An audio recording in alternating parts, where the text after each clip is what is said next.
I'm Craig, and as the channel's title suggests, my wife and I are ditching the grid.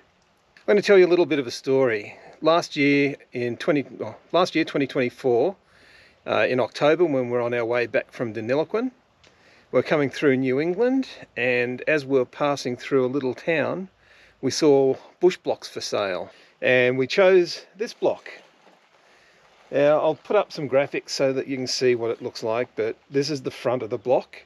It's long and narrow. It's about 1 kilometre long, 1,000 metres, and down at the road it's 80 metres wide, and up at the gate up here it's 100 metres wide, 110 metres wide. Now that's the front block, that's 25 acres, and then we've got 75 acres split into 2 paddocks behind that. And we fell in love with this block, we fell in love with the town, we absolutely loved it, and we thought, yeah, this is what we want to do. We're going to work our way towards retirement. I want to retire in the next 5 years, and this is a blank canvas. There's a lot of fencing, thankfully. We got really lucky there where there's a lot of fencing on this block. To bring our horses up, we had to put 260 metres of fence up that side, and the other back paddock we need to put 500 metres worth of fencing in. But once that's done, both those paddocks will be fully fenced. There's a lot of scrub here, a lot of salt bush, or what I call salt bush. I don't know the real term for it. And a lot of scrubby little trees that need to be taken out, and a lot of stumps and things like that. So there's a lot of work. There's a lot of sweat equity to go into this block. But why do we choose this block? So we both love horses. We breed horses. We breed heritage stock horses. But yeah, no, we love our horses. We wanted somewhere where we can keep the horses, where we can do what we want to the block. We don't have to ask permission. The last place we were at, we're only leasing the farm, so anything we wanted to do, we had to ask. And it just, it's not your own. It's not yours, and this is ours. So we want to build a house, obviously, and then sheds and workshop and equipment sheds, and an office, so that we're not working in the house. We actually physically get up, leave the house, go to an office and work, and then come back, and then work day's done. Nice and simple. Yeah, so that's the plan over 5 years, is to do that and do all the fencing work, do all the groundwork, bit of pasture improvement for the horses, put in some grasses that horses like to eat. The stuff that's up the back is good. It's nice long stalky grass, and that's good for horses. It's not a broadleaf grass, which you would normally associate with pasture improvement for cows. So the horses they're as fit as I've ever seen them, as healthy as I've ever seen them. And with the exception of a couple of foot problems, because they are round. The ground is very rocky here, so we're finding that we're not having to trim their feet as often. On soft ground up in Brisbane, where we were trimming every 5 to 6 weeks and ending up with a lot of issues like seedy toe and abscesses and things like that. And while we are still getting them here, that came straight after a really sudden downpour after the tropical cyclone Alfred. But apart from that, they're doing really well. The plans are, for this block, we're going to have our own arena not far from the house, and a barn set behind that, so that in the winter, or if a horse is sick, we can bring them down. They're contained. We can see to them. We can treat them. We can make sure that they're all right. We've started working earnestly now. We're burning out stumps. We're burning off wood piles. We're cutting down trees. We're measuring out where we want our house block to go, measuring out where we want the arena to go, where we want the workshop and sheds to go. All that's being measured out now. So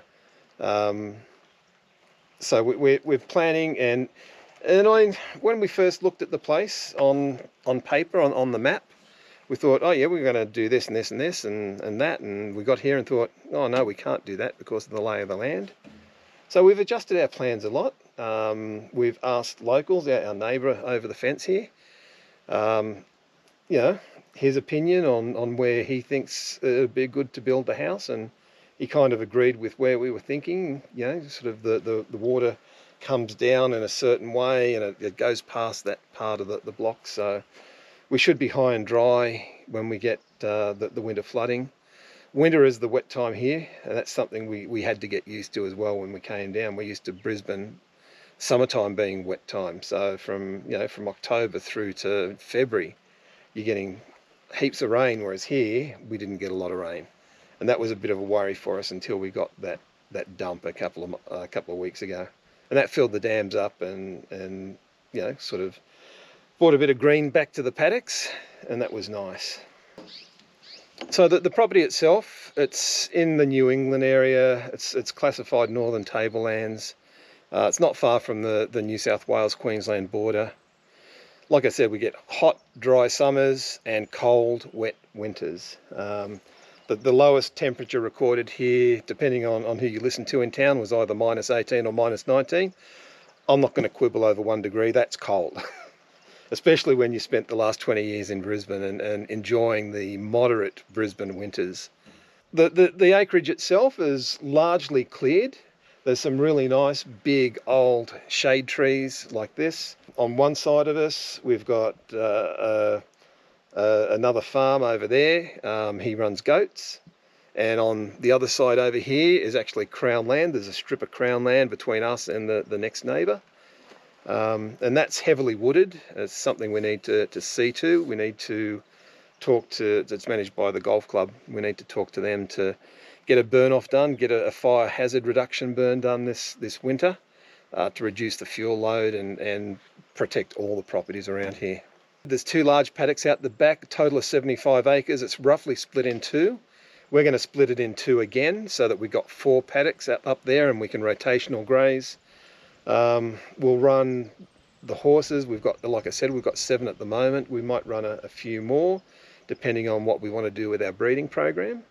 But we're going to get some speckle park. We'll probably get 3 cow-calf pairs to start with and get the cows back in calf so that they're due to calf next year. And that way, we haven't run cattle before, so we can call on the people, the breeders that we get the cattle from, and get them to help us with things like drenching schedules and health treatments and what we need to do and all the rest of it.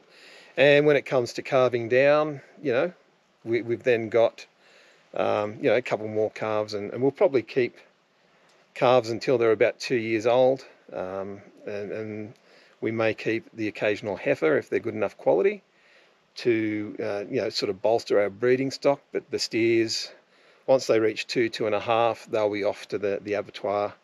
Not just for us, but for us, our neighbours. Our neighbour shares he's a hunter, so he shares his meat with us. We'll share our meat with him. We'll run some chickens as well. So as we rotate the paddocks, we'll bring chickens in behind the cattle and the cow and the horses, and the chickens can pick through the manure, spread it around, and re-fertilise that paddock ready to go in another 4 months when we bring them back around. We've got a nice deep gully that runs through the property.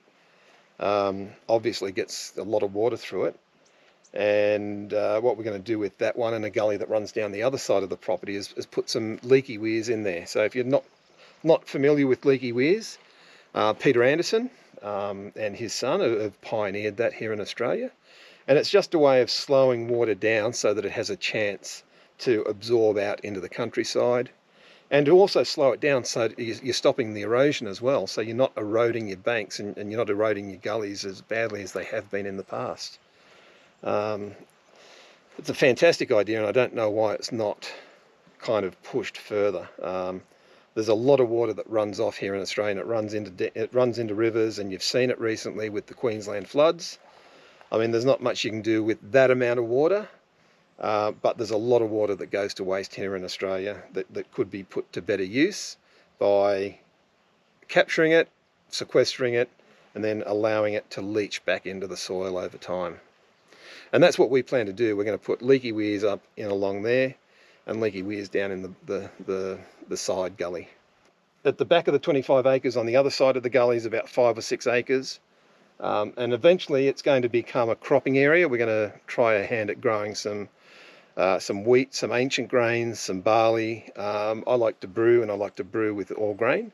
So I'm going to try growing my own barley, my own corn for whiskey, and things like that. But we're also going to put in a little vineyard. So we're going to run about 100 vines, and that's going right up the back of the 25 acres, next to where we're going to put the leaky weirs, so we've got water there to water the grapes. There are a few trees up there at the moment, and they are going to have to come down because grapes love their sunshine. This middle section here, from the gully down to maybe another 40-50 metres down towards the front from where I'm standing now, that's going to be the horses' paradise paddock. So if you don't know what paradise paddocks are, that's something else to look up. It's basically a way of controlling how horses feed so that they don't overfeed and forcing them to move. At the moment there's no issue with our horses, but come springtime we're going to want to limit the amount of time they spend on grass, because the grasses here are quite rich. Even though they're not those C4 grasses, they are quite rich, and laminitis can be a problem, and you don't want laminitis in horses.